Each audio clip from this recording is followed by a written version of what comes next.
Lagi-lagi engine lem nyala.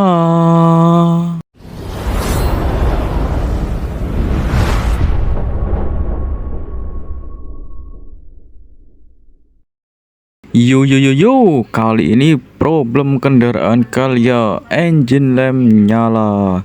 Menurut pemilik kendaraan, engine lem nyala setelah mencuci dari area mesin dengan semprotan. Setelah kita cek dengan scanner, ternyata muncul dua DTC, yaitu P0012 dan P0011, yaitu INDVVT sistem retard atau delay malfungsi dan juga INDVVT sistem advance malfungsi. Secara garis besar ini berhubungan dengan VVTi yang bagian in ya. Dan di sini secara garis besar ECM itu menerima berbagai inputan dari camshaft, crankshaft, intake airflow, TPS, engine coolant dan juga kecepatan kendaraan. Dan semua informasi tersebut sama ECM akan diolah untuk menentukan apakah untuk valve-nya itu di retard atau dilambatkan atau di advance atau dipercepat. Sebagai contoh, ketika mesin idling ECM menerima informasi dari sensor-sensor tersebut, kemudian oleh ECM akan menggerakkan OCV dan di situ OCV akan memundurkan pembukaan klep ya. Tapi begitu kecepatan semakin tinggi dan semakin tinggi, maka ECM akan memerintahkan OCV untuk membuka saluran advance sehingga pembukaan klep itu akan lebih cepat atau dimajukan. Sekarang kita akan melakukan aktivasi sensor-sensor, yaitu pertama kita lakukan aktivasi di XDVVT. Nah, di sini tercantum min 128. Ini bisa diubah terus sampai menjadi positif dalam artian 0, 1, 2, 3. Jadi semakin positifnya tinggi, maka mesin seharusnya lebih goyangannya lebih kencang. Berarti itu kondisi sensornya normal.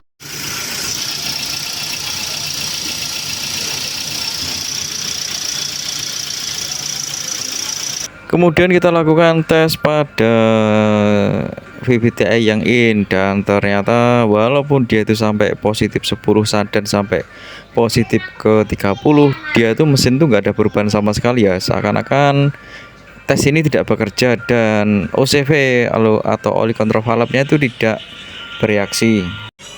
Dan inilah sensor OCV yang untuk mengontrol VVTi bagian intake. Nah, di sini terlihat berkarat semua ya. Jadi untuk pengetesannya kita berikan arus ke sensor ini. Jika dia itu bekerja berarti kondisinya normal. Jika dia tidak bekerja maka bisa dipastikan sensornya rusak. Lalu hal yang perlu diperhatikan lagi adalah pastikan kualitas oli dan kuantitas oli cukup ya.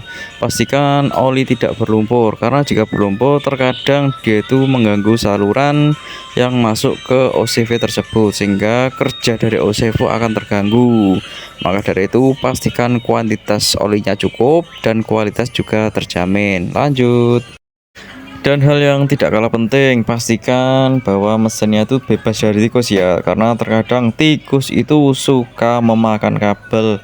Nah, ketika kabelnya dimakan maka otomatis komponen ataupun sensor tidak akan mendapatkan arus ataupun tidak akan mendapat inputan dari ECU sehingga komponen atau sensor tersebut tidak bekerja. Nah, inilah contoh di kendaraan lain kasusnya, yaitu DTC-nya sama. Kasusnya di sini dia itu OCV-nya putus ya untuk yang intake-nya. Kemudian kita lakukan penggantian. Nah, ini dia barang barunya. Lah, ini OCV-nya ternyata putus bagian dalam.